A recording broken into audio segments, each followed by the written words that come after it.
Moving on to today's Telegraph, and we have Boris Johnson had his first big press conference yesterday as Mayor of London. He's chucked in being an MP as well. Yes, now I saw Boris Johnson last night. Did you? Well, he lives not far from me, and I was in my least attractive outfit, having gone running with the dog, right? So I'd gone to the corner shop, so I'm walking, and then I see him coming out of the tube, no official car, which I was really impressed by. So he's coming out of the tube, and two things struck me. One, obviously, he was using the tube. Two, that he still has a really bad suit, and I thought he'd have got himself a nice posh suit. I thought you were going to say the hair as well. I was going to say, great hair. hair. We're all used to the hair.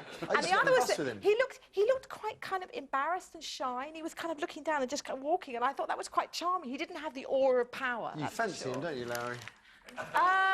He's not unfanciable, but that's partly because he's quite honest.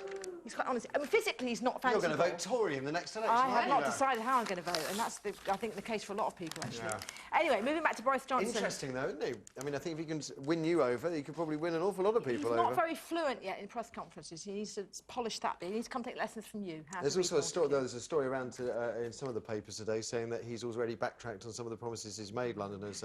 He said he was going to get rid of bendy buses, these things which stretch the length and breadth of London and never seem to have any people on them. Anyway. Well, to be fair, in the press conference yesterday, he said he is going to. You can't just take them off the road. There's nothing else to put in their place. Yeah. So, anyway, he says, and you think, oh dear, he says that the answer to knife crime is to teach kids Latin. Now, of course, he's... What? Yeah, what? The answer to knife crime is to teach kids Latin. Of course, he's got a classic... Great photo there. He's got a classics degree. You can see what Lowri sees. Perfect. You're kind of man. Imagine the children. Don't say that, because I might bump into him again. It'll be really embarrassing. Everybody thinks I fancy him. If I bump into him again, I'll be really, really humiliated. Anyway. Blonde, little kiddies, really fluffy blonde hair. Let him...